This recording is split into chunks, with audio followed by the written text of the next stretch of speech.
สบายดีมื้อนี้เราจะมาเรียนวิธีการเช็กลูกค้าทักมาหรือว่าเช็กลูกค้าคอมเมนต์มาเนาะหลายคน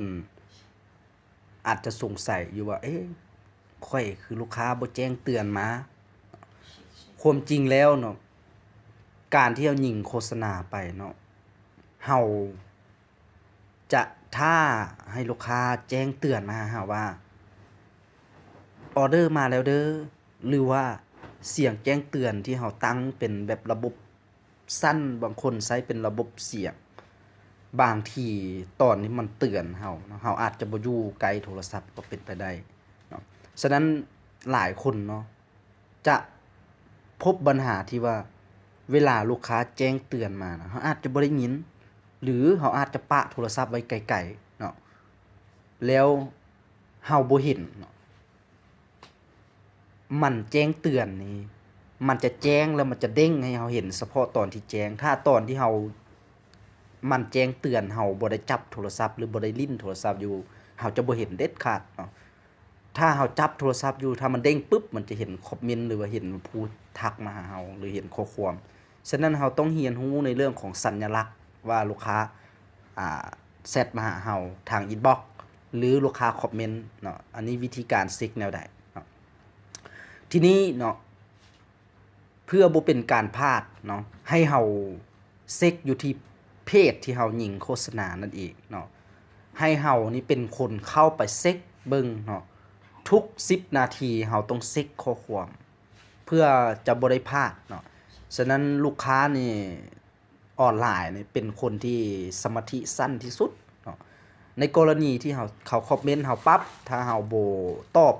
เขาจะไปคอมเมนต์เพจอื่นๆที่ขายกาแฟที่ใกล้เคียงเราหรือขายผลิตภัณฑ์ที่เราขายนะใกล้เคียงกันเนาะฉะนั้นบ่แม่นเฉพาะแต่แบรนด์เดียวกันเขาก็จะไปคอมเมนต์หลายๆแบรนด์ไว้เนาะบางทีในมือที่เขาต้องการจากใดเขาก็จะคอมเมนต์ไปอันนี้ปัญหานี้เกิดขึ้นหลายครั้งแล้วฉะนั้นในการเช็คเนาะลูกค้าให้เราเบิ่งไปที่ปุ่มตัวกลางเนี่ยเนาะคืออันนั้นคือปุ่มบอร์ดแซดหรือปุ่มผ่านอินบ็อกซ์นั่นเองให้เรากดไปปุ๊บมันจะมี2ฟังก์ชันเนาะฟังซ้ายนี่ก็คือจะเป็นข้อความเนาะฝั่งขวานี่จะเป็นความคิดเห็นเนาะฉะนั้นถ้ามันเด้งจ้ำเขียวนี่แสดงว่ามีคนแสดงความคิดเห็นเนาะถ้าว่ามันจ้ำด้านซ้ายเนาะแสดงว่ามีคนส่งข้อความมาหาเราข้อความที่ตัวใดยังบ่ทันอ่านมันจะโชว์เป็นสีดำๆแบบนี้เนาะโชว์เป็นแบบนี้นะเพื่อให้เราอ่านให้เราเข้าไปเช็คเบิ่งเนาะว่าลูกค้าถามหยังเด้เนาะนี่คือการเช็คข้อความแล้วเราย้อนกลับไปแล้วเราไปแตะแสดงความคิดเห็นอันนี้ลูกค้าสนใจเจ้าอินบ็อกซ์เนเดอร์แสดงว่าเป็นลูกค้าคนเดียวกันที่เขาบอกว่าอินบ็อกซ์เมื่อกี้นี้ให้เราแตะไปอ่านการอ่านแล้วเราต้องตอบเขาเนาะเพื่อเป็นมารยาทเนาะบางคนอ่านแล้วมิดจิลี่เลยไปตอบทางนั้นเลยก็จะเฮ็ดให้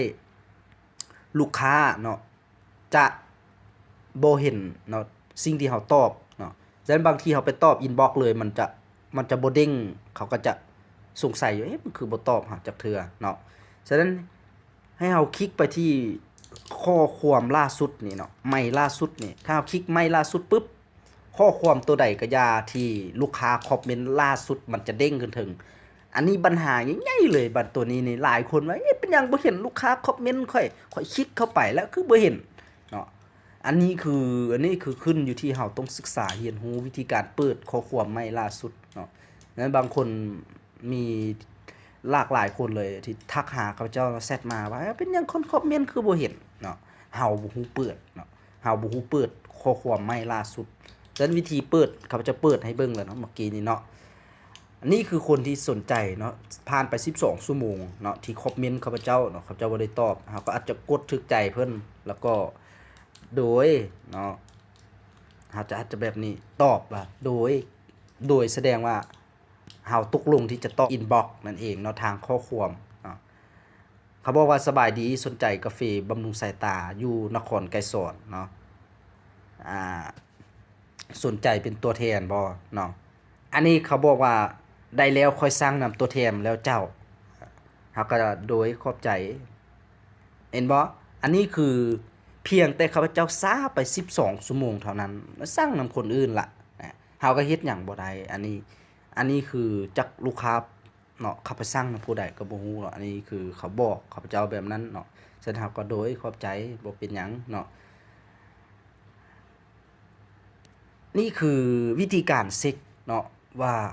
ลูกค้าทักมาหาเฮาด้านใดแด่เนาะดังนั้นหลายคนเราบ่เห็นเนาะเขาจะย้อนกลับไปเบิ่งเงินมันจะเด้งแบบนี้เนาะจำคือแสดงความคิดเห็นเนาะสนใจผ่านอินบ็อกซ์เนี่ยเจ้าเนเดอร์เฮาคลิกเข้าไปปุ๊บจะบ่เห็นข้อความจะบ่เห็นข้อความคนเมื่อกี้นี่แต่เฮ็ดแนวใดเฮาจึงจะเห็นให้เฮาคลิกไปที่บนเกี่ยวข้องล่าสุดให้เฮาคลิกไปบนไม่ล่าสุดมันจะเห็นโซขึ้นมาแบบนี้เนาะฉะนั้นวิธีการเปิดให้เฮาคลิกไปบนปุ่มใหม่ปุ่มแบบเป็นปุ่มลูกศรเนาะลงลุ่มนี่เห็นบ่มันจะมีแบบแสดงความคิดเห็นทั้งเบิดเนาะแสดงความคิดเห็นทั้งเบิดนี่ความหมายคือข้อความทั้งเบิดมันจะเห็นเนาะมันจะไปตามลำดับเองเนาะแล้วก็เกี่ยวข้องที่สุดก็คือคนที่มันจะไปตามแสดงความคิดเห็นเนาะเพื่อนหรือแสดงความคิดเห็นที่หลายมากที่สุดก็คือหลายที่สุดคือคนที่คอมเมนต์หลายที่สุดมันจะเห็นเนาะฉะนั้นวิธีการเช็คนี่เราต้องติ๊กบนไม่ล่าสุดตลอดเนาะเวลาเช็คลูกค้าอันนี้อยากฝากเนาะสำหรับท่านใดที่ประสบปัญหาเรื่องการบ่เห็นข้อความหรือการบ่เห็นความคิดเห็นเนาะฉะนั้นให้เฮาไปเรียนรู้เพิ่มเติมหวังว่าท่านเห็นคลิปนี้ท่านจะเข้าใจหลายขึ้นเนาะในเรื่องของการตอบลูกค้าแล้วก็ตอบความคิดเห็นข้าพเจ้าอำไพบุญมณีสบายดี